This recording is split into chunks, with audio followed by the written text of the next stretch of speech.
இப்பதான் குளிச்சேன். அதுல பரவாயில்ல.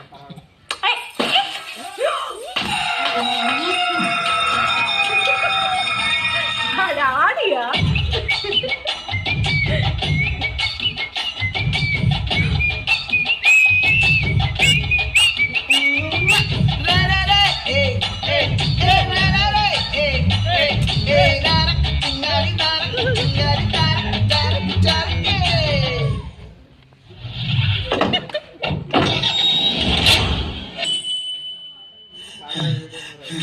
விளைஞ்சிருக்கும் என் வெத்தலை கொடி அட வளைஞ்சிருக்கும் ஒரு சன்னல் வெடி தோட்டா ஒரு